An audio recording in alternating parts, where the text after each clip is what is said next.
Should someone translate the menu for her, or will she just point at the pictures again, like a tourist? Don't waste your breath on the menu. By winter, she'll be back in Atlanta, and we will tell everyone it was a phase. Before this dinner ends, someone should open the cedar box beside your grandmother's place setting. There's a letter inside, addressed to her. I wrote it by hand, in Korean. For 3 full seconds, nobody at the table breathed. Why was she smiling instead of shrinking? Why did the word cedar box make Madame Izio's glass stop halfway to her lips? What could a letter possibly say that made the color drain from Hyun's face? And how could a woman this family had mocked for 8 months, to her face, in a language they were certain she couldn't understand, have written anything at all in Korean? Because before that night was over, the woman they called the poor fiancée would answer every single insult, every date, every whispered word, in Korean so precise and so beautifully old-fashioned that the only person at the table who could match. It was the 91-year-old matriarch who would rise from her seat, cross the room, and stand in front of her. This is her story. And it starts 28 years earlier, 5,000 miles away above a grocery store in Atlanta. Buford Highway, on the northeast side of the city, is a river of languages. Amara Fields grew up swimming in one of them. Her mother, Renee, was a night shift nurse at Grady Memorial who worked doubles the way other people breathed. So, from the age of 6, Amara did her homework downstairs, at the counter of Bae's grocery, under the humming fluorescent lights and the smell of dried anchovies and roasted barley tea. Mrs. Bae, who owned the store and the building and, in some quiet way, half the block, had one rule for the little girl at her counter. Inside the store, only Korean. Not textbook Korean. Grandmother Korean. Market Korean, church Korean, the Korean of respect and proverbs, and knowing exactly which bow belongs to which. Mrs. Bae had come from Daegu with 2 suitcases and a dead husband's photograph, and she spoke to Amara the way she would have spoken to her own granddaughter, if life had given her one. Listen twice, Mrs. Bae used to say, tapping the counter. Speak once. And when you finally speak, child, make it worth the wait. Amara made it worth the wait. A linguistics degree. A federal certification most native speakers fail. 9 years as a professional Korean English interpreter. Courtrooms, emergency rooms, trade delegations, depositions where a single mistranslated syllable could move millions of dollars from one side of a table to the other. She learned to be invisible in a room and hear everything in it. She learned to keep a slim tan notebook where every phrase was logged in interpreter's shorthand, date, speaker, exact words. It was a professional habit. It would one day become a weapon. Then Renee got sick, and Amara left the interpreter's booth to sit beside a hospital bed for 2 years. After the funeral, she took quiet document work she could do from anywhere, told people she worked with paperwork, and let the silence become a habit too. That was the woman standing behind the register at Bae's grocery one rainy March evening, covering for Mrs. Bae's bad hip, when a man in a very expensive, very soaked coat walked in looking for antacid and shelter. His card wouldn't run in the old machine. He apologized in English polished by 10 years of American boarding schools and business floors. She told him the antacid was on the house, if he stopped dripping on the floor. He laughed like a man who hadn't laughed all week. He came back the next evening with an umbrella to return that she had never lent him. His name was Yoon Jae-hyun. He was in Atlanta closing a hotel development deal. And he was, though he wouldn't say it for another month, the only son of one of Korea's wealthiest families. Heir to the Hesong Group. He asked, early on, what she did for a living. Paperwork mostly, she said. I make sure words end up where they're supposed to. He never pressed. She never offered. In the booth, you learn that people show you who they are when they think no one important is listening. It wasn't a lie. It was a lens. And Jae-hyun, under that lens, kept turning out to be exactly what he seemed. He remembered that she took her coffee with honey. He stood when Mrs. Bae entered a room. Before anything hard, a phone call, a flight, a goodbye, he would tap the back of Amara's hand twice, softly, like a small private telegraph that said, "I'm here." "My family is complicated," he told her the night he proposed, on the roof of the building she grew up in. "But you will never have to shrink for anyone. Not even for them. That's my promise." Mrs. Bae vetted him the way small nations vet treaties. She watched him carry crates without being asked, watched him eat everything she put in front of him, watched him listen. After the third visit, she delivered her ruling to Amara in Korean, over the register. "The man is good. Men are usually simpler than their families. Meet the family before you sign anything, child." Amara laughed at the time. Saying yes cost more than a yes.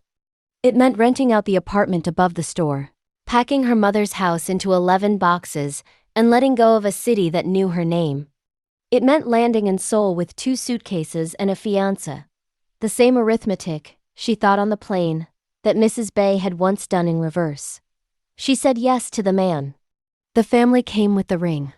Madame Seo Yuna, his mother, met Amara for the first time in a Seoul hotel lounge, and looked at her the way one looks at weather. "How resourceful of my son," she said in English, "to find something so unexpected." Then she turned to her sister-in-law and switched to Korean, and the temperature of the conversation changed while the smiles stayed exactly the same.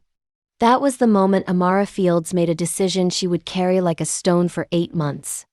She kept her face polite, her eyes blank, and her mouth shut. What she didn't know yet was how much this family would say in front of a woman they believed was deaf, or how carefully she would end up writing it all down. The first crack came at the welcome dinner. Her 3rd week in Seoul. The Yoon family home in Pyeongchang-dong was the kind of house that had staff for its staff.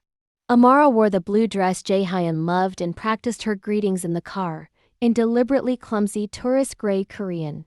"Annyeonghaseyo," delivered just badly enough. Over the second course, Madame Seo leaned toward Aunt Mia and said, in smooth, unhurried Korean, not 8 feet from Amara's face, "Exotic things are souvenirs. And you don't enter a souvenir in the family register. Aunt Mia. He'll tire of her. They always tire. Madame Seo. Smile for now. Winter fixes everything." Amara reached for the barley tea and refilled Jae-hyun's cup, then her own. Her hands didn't shake. Her breathing didn't change. Across the room, the housekeeper, Mrs. Kang, was the only person who noticed that the American fiancé had gone perfectly, unnaturally still for exactly 1 second, the stillness of someone hearing a verdict. In the car home, Jae-hyun squeezed her hand. "That went well, I think," he said. And he meant it, because the cruelty had been conducted entirely on a frequency he assumed she couldn't receive. She looked at his hopeful face and understood the second, sadder truth of the evening. His family didn't just insult her in Korean. They used the language as a private room, and her fiancé had been standing inside it his whole life without noticing the door. That night, in the guest bathroom, Amara took out the tan notebook and wrote 1 line in interpreter's shorthand. The date, the speaker, the exact words. She told herself it was just the old habit. She could have ended it right there. 1 sentence in Korean over dessert would have detonated the whole evening. She lay awake examining why she hadn't. Part discipline. Part the interpreter's oath of the invisible. And part something colder and truer. A verdict had been read at that table, and any court reporter will tell you. You don't interrupt testimony. You let the record build. What she didn't know yet was that the notebook would need many more pages, or who would one day go looking through it. If the first crack was an accident, the second piece of proof she went and got herself. Yoon Jae-hyun's younger sister ran the Hesong Group's communications like a hobby and an art gallery in Hanam-dong like a throne room. At her spring opening, Amara drifted along the white walls, wine glass in hand, and let herself be furniture near the circle of Ha-jun's friends. "The engagement won't survive grandmother," Ha-yoon was saying in Korean, bored and bright. "Mother is already arranging the Sangyeonri, the formal family dinner." One evening in front of Halmoni, watching her sit there mute like a decoration, and it's finished. "Grandmother will end it herself, and my brother will thank us in a year." Someone laughed. "Does she even know what a Sangyeonri is? She thinks bulgogi is deep culture." Ha-yoon said. She find out when she's seated at one. Amara studied a painting she would never remember, and understood with the cold clarity of a courtroom that this was not one cruel dinner. It was a plan. With a venue, a date, and a designated executioner. The one member of the family she had never met? Grand Madame Yoon, 91 years old, the widow who had built Heesong from a fabric stall in Dongdaemun, and the only person alive whose word outranked money. The final piece of proof arrived a month later, and it was in writing. Mrs. Kang, the housekeeper, found Amara alone in the kitchen one afternoon and pressed a folded paper into her hand with the fast, frightened grace of a woman risking her job. It was a briefing memo from Madame Seo's office in Korean, addressed to the event staff for the Sangyeonri. No interpreter is to be present. Menus in Korean only, handwritten script. Seat the fiancée directly facing Grand Madam. All questions to her will be asked in Korean. Let grandmother watch her sit in silence, and grandmother will draw her own conclusion. This resolves itself. Amara read it twice. Then she folded it, thanked Mrs. Kang in English, and did the strangest thing that kind, terrified woman had ever seen. She smiled. The first crack, the second piece, the final proof. 3 times this family had told her, in their own language and now in their own handwriting, exactly who they were and exactly what they had built for her. A stage, designed around her silence.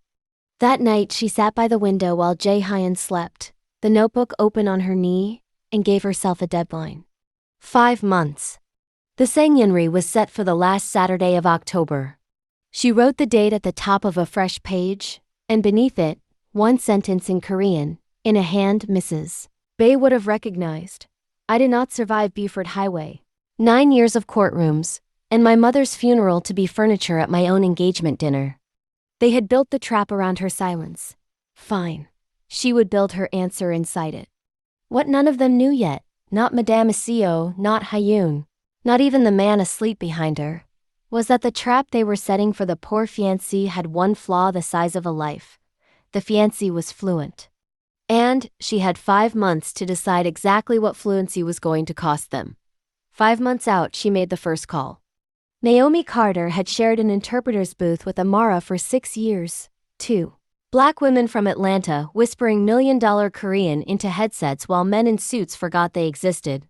Now Naomi ran Ree & Carter, a localization firm in Seoul with a client list she was too smart to brag about.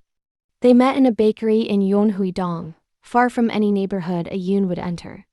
Let me get this straight, Naomi said slowly. The family talks about you. In Korean. To your face. And they have no idea. None. Girl. Naomi sat back. You've been sitting in the best seat in Seoul for months. I need 2 things, Amara said. Work, quiet work, under the company's name, not mine. And I need my certification current on this side of the ocean. And the third thing? Naomi asked, because there is always a third thing. Amara turned her coffee cup in a slow circle. I need to learn to write a letter. Not any letter. A letter to a 91-year-old matriarch who had answered handwritten mail her entire life and had a secretary throw away anything typed. Amara had read every interview Grand Madame Yoon had ever given, and the old woman's memoir twice, the fabric stall in Dongdaemun, the war, the in-laws who had made a market girl eat alone in the kitchen of the family she married into. A market girl the family had decided was less than they were. Amara read that chapter 3 times and felt something click into place like a key. 4 months out, she hired the professional. Professor Im Dalho had taught classical Korean letters at a university for 40 years and now grew orchids and terrorized graduate students by mail. He listened to Amara speak for 10 minutes in his book-drowned study, then took off his glasses. Who taught you? He asked. A grandmother. From Daegu. She sells the best dried anchovies in Atlanta. I can hear her, he said. Market Korean, church Korean. Grandmother Korean, the real spine of the language. He put his glasses back on. What you want is court dress. The formal epistolary style. The honorifics of my mother's generation. That is not vocabulary, Miss Fields. That is posture. Tuesdays. Bring ink. To Jae-hyun. Tuesdays became pottery class. The lie was small, and it still sat in her chest like a swallowed pin. The months got their rhythm. Progress, humiliation, breath. Progress, humiliation, breath. Progress. Contracts flowed quietly through Naomi's firm to a reviewer listed only as a F. Patent filings, hotel acquisitions, board minutes. Her certification cleared. Her shorthand notebook grew a second rubber band. Humiliation. At a family lunch, Aunt Mia pointed herself Amara's cultural tutor, and with the warmest smile taught her etiquette that was precisely, surgically wrong. Pour with one hand, dear. It's friendlier. Greek grandmother casually. She hates stiffness. Sabotage. Gift wrapped as kindness. A trap designed to make her offend the matriarch in the first 5 minutes. Amara thanked her, wrote down every poisoned lesson in shorthand that night, and marked each one with a small star. Speaker date. Exact words. Another humiliation, smaller and daily. At the bridal atelier, Madame Seo conducted the entire fitting in Korean with the designer over Amara's head, while Amara stood pinned into silk like a mannequin. Something modest, Madame Seo instructed. Nothing that photographs too well. This is not a marriage we'll want albums of. The designer's eyes flicked to the bride, embarrassed. Amara examined her own reflection and said brightly in English, "I love it." Whatever you two decided. 2 women in that mirror flinched. Neither of them was her. And through it all, there was Jae-hyun. Good in the small ways that made the large silence hurt more. He learned to make her mother's peach cobbler from a stained index card. He stood up to his mother about the wedding date, the guest list, the honeymoon. Small battles, safely inside the walls. It was the war itself he couldn't see, because it was being fought in a language he thought his fiancée didn't speak, in a family he still believed was merely difficult. She watched him tap her hand twice before every family dinner. "I'm here," and thought, "You are here. You just don't know where here is." Breath. Sunday nights when Jae-hyun worked late, she video called Atlanta, and Mrs Bae's face filled the screen from the counter of the store. They spoke Korean for an hour. Recipes, gossip, the bad hip. Amara never told her everything. Mrs Bae, who had crossed an ocean into rooms that talked over her, never needed everything. "Listen twice," the old woman said one night, eyes narrow with mischief. "Speak once." "Is it almost time to speak, child?" "Almost, Halmoni." 3 months out, Professor Im rejected her first draft of the letter, then the 4th, then the 11th. "Too much apology," he said, sliding page 12 back across the desk. "You are not asking to be forgiven for existing." Again. "Too much sword," he said at draft 15.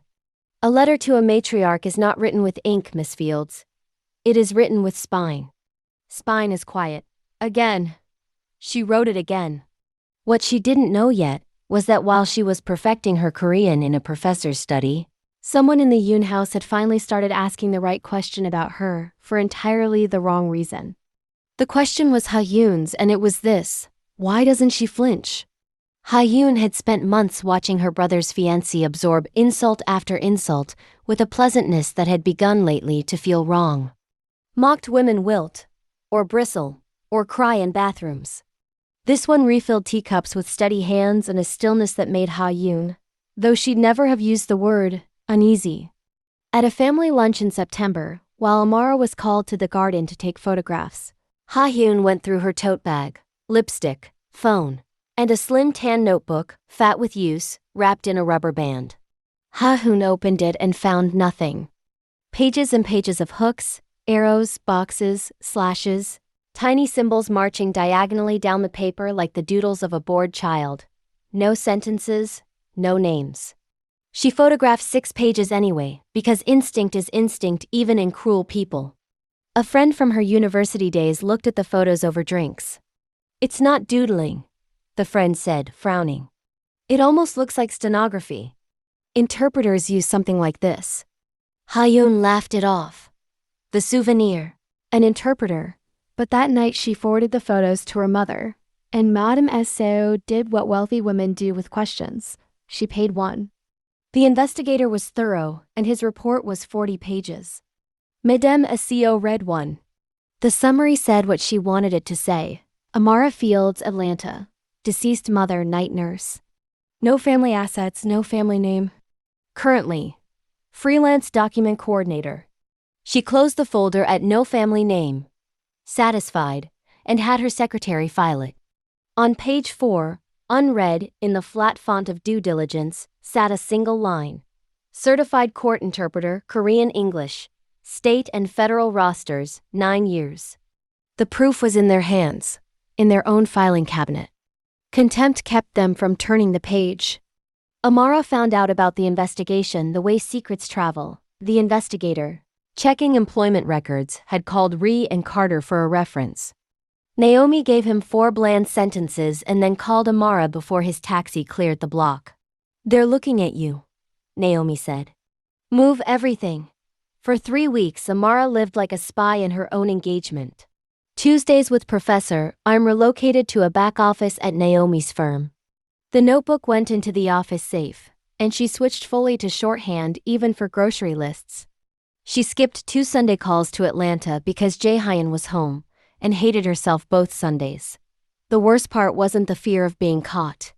It was the arithmetic of it, that the closer she got to the truth of this family, the more of herself she had to hide from the one person in it she loved. Twice that month she came within a breath of telling him. Once at midnight, watching him sleep, the confession fully formed on her tongue. Once over breakfast, when he looked at her too long and asked, gently, "Are you okay?"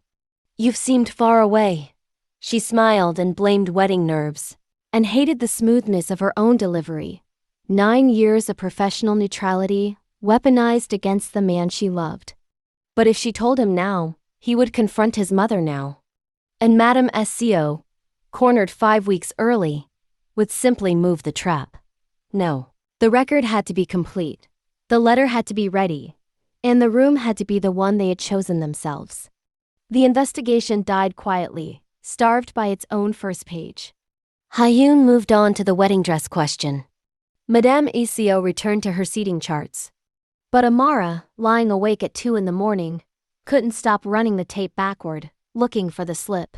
Had she thanked a waiter too smoothly? Laughed half a second early at a Korean joke?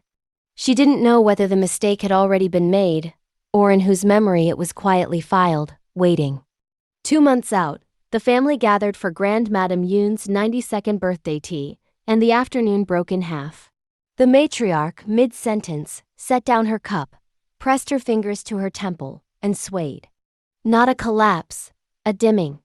Doctors were called, the family swarmed, and by evening she was installed in a hospital suite in Ilsan, awake, stable, and furious at the fuss. It was in that hospital corridor, under fluorescent light, that Madame Iseo finally crossed the line that had a name on it. "This engagement is what's straining her," she told Aunt Miya in Korean, 3 steps from where Amara stood holding coffee no one had asked for. "And what should I expect? A girl raised by a night shift nobody who died and left her nothing but debt. There is no register in Korea that survives that." The coffee in Amara's hands did not move. But something behind her ribs went very quiet, the way a courtroom goes quiet before a verdict. Because her mother, Renee Fields, who worked 30 years of nights so her daughter could own books, was not a rung this family got to stand on. And this time, Jae-hyun heard it too. "Oh, Mioni." His voice was low. "Enough. Please. Please." Amara logged the please. Then he came to her, gently took the coffee, and said the thing that decided the next 2 months of her life. "Maybe don't come tomorrow. I'll handle mother. Let's just keep everything calm until the Sengyinri. Can you do that for me?" He wasn't ashamed of her. She knew that.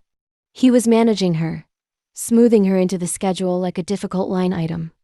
And standing in that corridor, Amara understood with terrible clarity that managed love is a lease, not a home, and that no one was going to hand her a place in this family. Not even him, especially not him. "Of course," she said in English calmly. And she wrote nothing down that night, because some entries you don't need shorthand to remember. Before they left, the nurses left family in one at a time. When Amara's turn came, the old woman on the pillows watched her cross the room, and then said, in slow, deliberate Korean, to the foreign girl everyone had told her understood nothing. They all shout around me as if I'm already gone. You're the only one who walks in quietly. A pause. The dark eyes sharpened. If you understand me, child, don't answer. Just pour the water. With both hands, the room held perfectly still. Amara picked up the carafe and poured the water with both hands, turning her wrist exactly the way Mrs Bae had taught a 6-year-old. At a grocery counter 30 years ago and 3,000 miles away. Grand Madame Yoon looked at the glass for a long moment. Then she smiled, a small, private, dangerous smile, and closed her eyes. Good, she said in Korean. Then we'll both keep our secret. Amara walked out of that hospital with her heart hammering and her deadline transformed. In the taxi, she did the accounting one last time. For 5 months, her plan had been survival with dignity. Get through the sanguinary, reveal the truth quietly, endure. A defensive plan, a small plan. The plan of a woman still asking a room for permission. But the matriarch's smile had changed the mathematics. The executioner they had booked for October was not a weapon. She was a judge, a market girl who had once eaten alone in the kitchen of this same family, and who had just told Amara, in so many words, we'll both keep our secret. You don't ask a judge for mercy, you bring the judge a case. She was done playing defense, done shrinking to fit a trap. The next morning she called Naomi and said yes to the contract she'd been refusing for a month, the big one. His own group had hired Ree and Carter to localize the paperwork for its largest deal of the decade. A partnership with Deason Heritage Holdings, the hotel and Hainuk empire of Chairman Joo Min-ho. 79 years old. Famously traditional. Famously allergic to disrespect. Amara spent 6 nights inside those files, and what she found made her sit back from the screen. The ceremonial letter drafted for Chairman Yoon Jae-hyun's office had approved it. Used honorifics fit for a junior manager, not a founding elder. In his world, that wasn't a typo. It was an insult with a signature. And buried in Clause 17 of the Korean contract, a mistranslated liability provision quietly flipped its own meaning. What Hee-sung's lawyers had approved in English was not what Hee-sung would be signing in Korean. She told Jae-hyun that Naomi's team had flagged Clause 17 and that legal should recheck it. He passed it along. Hee-sung's counsel replied within a day. The translation had been certified by a top firm. No changes. The arrogance was going to cost them the deal. She knew it the way you know weather. What she didn't know yet was how spectacularly it would happen, or that it would be a poor fiancé and not a certified firm, standing in the wreckage with the only fix in the room. 1 month out, a package arrived from Atlanta, wrapped in brown paper and smelling faintly of the store. Inside was a small cedar box, its corners worn smooth by 50 years of hands. Amara knew it on sight. The box from under Mrs Bae's register, the one that held her late husband's letters from the war years. The note on top was 6 words of Daegu-accented Korean in a shaky, iron-willed hand. For your letter, make it worthy. That Tuesday, Professor read draft 18 in silence twice. Then he set it down, removed his glasses, and did something he had not done in 8 weeks of Tuesdays. He bowed his head to her, briefly, like a colleague. Now it is not a letter, he said. Now it is a bow that can be held in 2 hands. Write it clean, in brush, and don't you dare improve it. She wrote it that night on hanji paper. In ink, in the upright old-style hand he had drilled into her, every stroke a posture, every honorific placed like a stone in a wall. 2 pages. She read it aloud once alone, to the empty apartment, and to her mother, and to every version of herself that had ever sat quietly at a table being described. Then she folded it, laid it in the cedar box, and closed the lid. The trophy was ready. All that was left was the war. Except Jae-hyun came home early. She never heard the door. She was at the dining table. Files spread. Phone wedged at her ear. Deep in rapid-fire Korean with Naomi about Clause 17 technical. Fluent. Effortless. Switching registers mid-sentence the way other people switch lanes. She looked up, and he was standing in the doorway with his coat still on. The silence lasted a long time. How long? He finally asked. His voice wasn't angry. It was worse than angry. It was lost. All my life, she said, and put down the phone. Sit down, Jae-hyun. It's time you heard what your family sounds like. She got the tan notebook.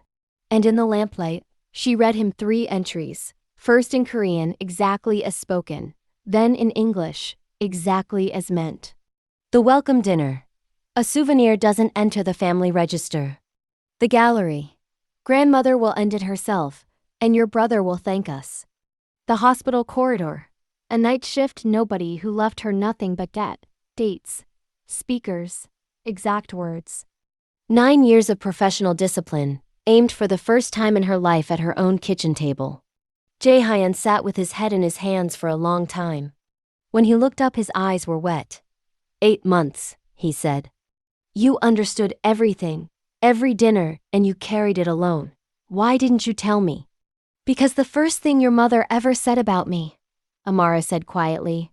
She said 8 feet from my face, in a language she was sure made me furniture. I needed to know who I was marrying, Jae-hyun. All of you. And because every time it got hard, you didn't ask them to stop. You asked me to be manageable. He flinched, because it was true, and because she said it with no heat at all. What do you want me to do? He asked. Tell me. I'll call my mother tonight. I'll cancel the Seungyeonri. No. She sat down across from him and took his hand. You'll do something harder. Come to the dinner. Sit beside me. Don't translate for me, don't apologize for me. Don't save me. Her thumb tapped the back of his hand, twice, softly. His own telegraph returned to sender. Watch me. The last Saturday of October, the Yoon family gathered for the Seungyeonri in the private hall of a Hanok restaurant in Gahodong, and the trap was staged exactly to the memo. No interpreter. Handwritten Korean menus, deliberately illegible to foreigners. Amara seated directly across from Grand Madame Yoon, under the matriarch's unreadable gaze, with Madame Seo radiating serene hospitality and Aunt Mia waiting, sweet as syrup, to watch the wrong etiquette she planted bloom into disaster. Amara greeted the matriarch with a bow of flawless depth, poured with 2 hands, and touched nothing before her elders. Aunt Mia's smile tightened, tooth by tooth. Beginner's luck, said Madame Seo's raised eyebrow. The evening pressed on, in Korean, around her, over her, about her. Beside her, Jae-hyun sat with his jaw set and his hands flat on his knees, keeping the promise that was costing him most. Say nothing. Twice he started forward at some gliding insult. Twice her knee pressed his under the table. Not yet. Grand Madame Yoon, for her part, watched the American fiancée the way a jeweler watches a stone under strong light. She watched her pour. She watched her wait. She watched her not reach for the water glass a beat too early when jokes were made in Korean, the small tell every performer misses.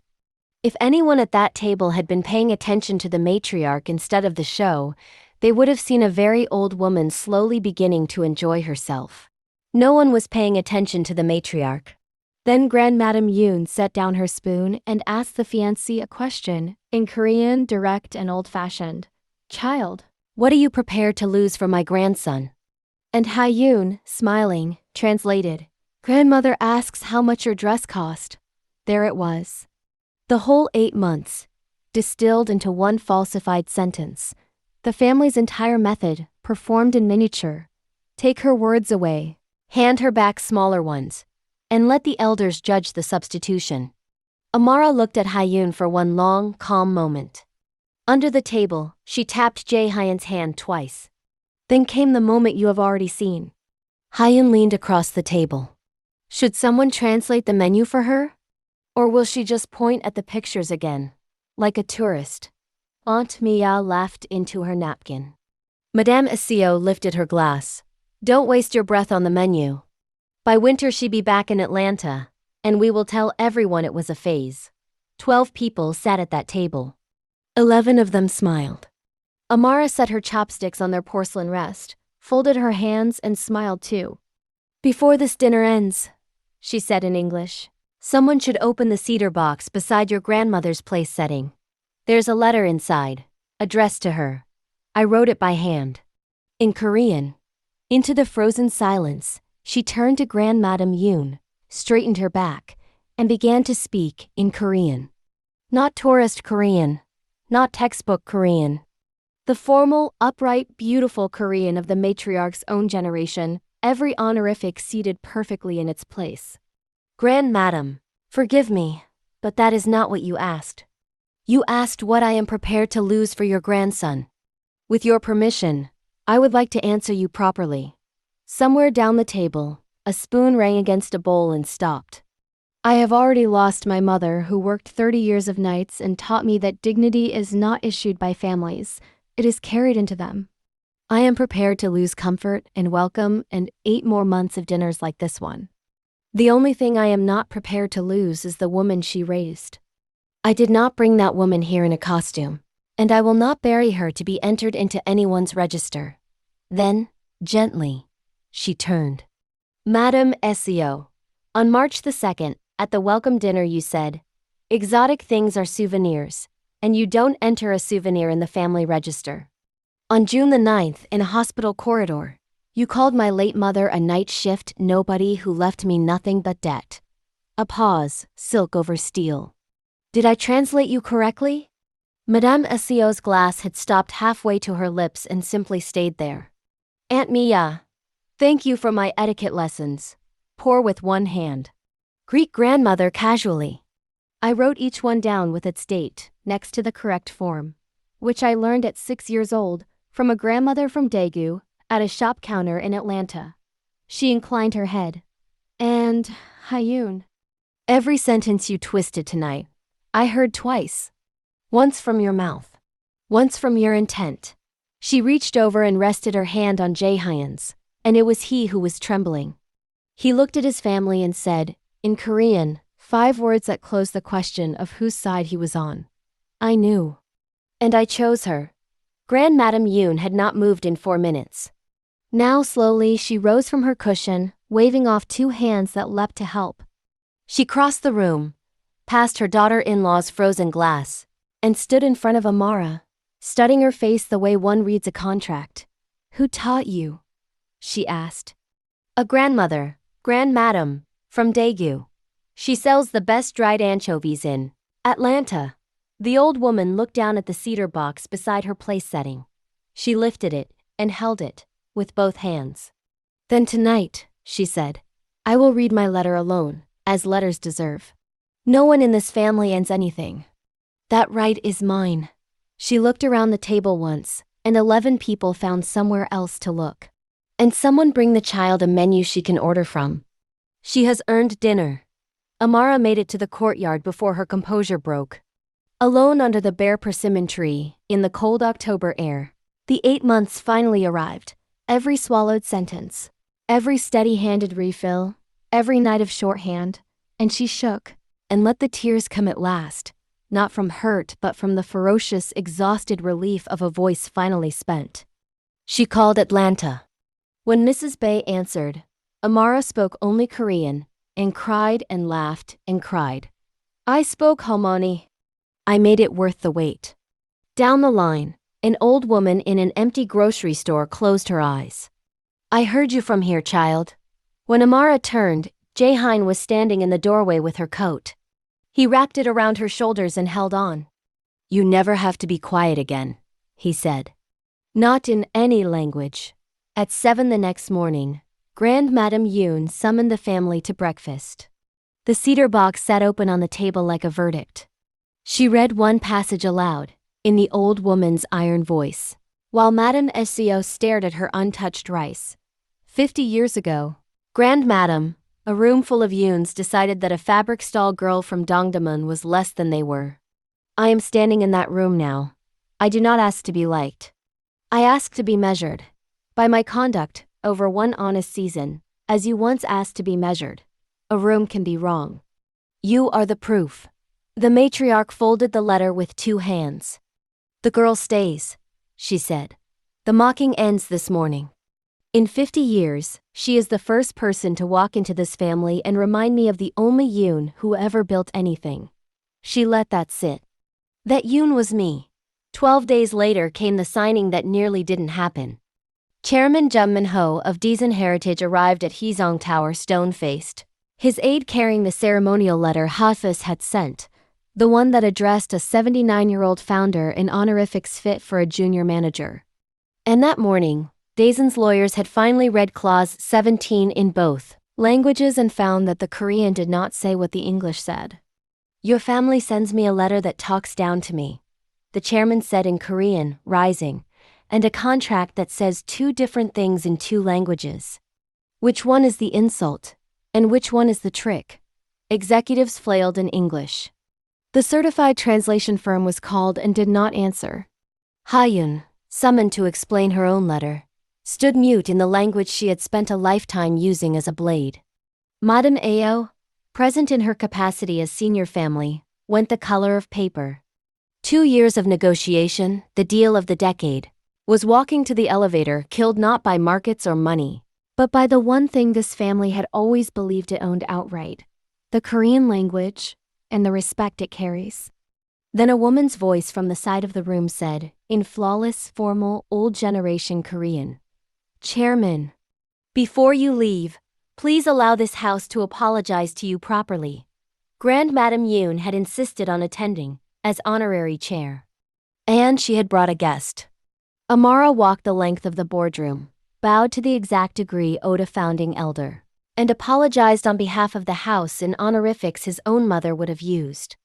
Then she laid the corrected Clause 17, hers and Naomi's, prepared weeks ago and refused by counsel, beside the flawed one, and walked him through the difference line by line, in his language, at his pace. Chairman Jiu read. Then he looked up, not at her but at Madame Seo. "I was told," he said, "that your son had chosen some poor girl who couldn't speak." He tapped the corrected page. "This woman speaks the most respectful Korean I have heard in 30 years. The family mocked her, and she answers them in perfect Korean while saving their contract. So tell me, madam, who in this family is poor, and in what?" He signed with Amara standing at his right hand, and before he left, the old chairman bowed to her first. By November, Seoul society had the whole story. The way society always does. The Aunt's Own Gossip Network turned inside out and hunting. At charity luncheons, the phrase followed Madame Seo from table to table like perfume. The fiancée who answered them in perfect Korean. The consequences arrived one by one, each with the right name on it. Madame Seo lost the foundation gala she had chaired for 19 years, reassigned by one sentence from Grand Madam Yoon. Her first apology to Amara was a handbag, delivered by courier. It was returned unopened the same day. Her second, weeks later, was a bow. A real one, unsteady, in front of the assembled family. Amara received it standing and answered evenly, "I accept the words. Time will tell me about the rest." Ha-yoon was removed from Hee-sung's communications the morning after the signing, the chairman's. Aide had kept her sloppy, insulting letter, and the board had seen it. The roll she had treated as jewelry now required certification she didn't have. In December, she appeared, chastened and awkward, at the new Office of Protocol and Language that Hee-sung's board, at the NNM. Chairman's suggestion and the matriarch's insistence had created and asked Amara Fields to lead. "Teach me," Ha-yoon managed. Amara looked at her for a long moment. "Tuesdays," she said. "Bring a notebook." Aunt Mia's etiquette lessons became Seoul's favorite lunch story, told at the very table she'd built her life on. Grand Madam Yoon struck her from the family's private dinners without raising her voice. "You taught a guest to insult me in my own house. Eat elsewhere." And the trap itself. The memo. The staged silence. The executioner's dinner dissolved into the one outcome no Yoon had planned. The executioner had switched sides. They married in the spring, in the courtyard of the family hanok, under a persimmon tree just coming into leaf. Mrs Bae flew in from Atlanta, bad hip and all, and was seated, by the matriarch's handwritten instruction, at Grand Madam Yoon's right hand. By dessert, the two grandmothers were deep in Daegu-accented Korean, trading recipes and, by the sound of the laughter, several opinions about everyone present. Before the ceremony, the matriarch took Amara's hands and tapped the back of one, twice, softly. "Speak first at every table, granddaughter," she said. "You've earned the silence of others. People sometimes ask Amara now, the interpreters she trains, the young women who sit quietly in rooms that talk over them in any language, what she would tell them. She always says the same thing. Being underestimated is not an insult. It's a door they leave unlocked. Silence in a second language is not emptiness. Sometimes it is fluency, rehearsing the one sentence worth the wait.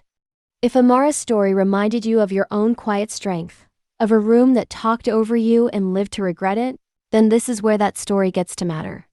Subscribe if this channel has earned a place in your feed, and stay close, because there are more women like Amara whose stories deserve to be told. And tell me this, honestly, if you had understood every word at that first welcome dinner, would you have answered right then? At the table, or waited 8 months, like Amara, for the night of the cedar box? Drop your answer in the comments. I genuinely want to know where you land and why. Thank you for staying until the end. I'll see you in the next story.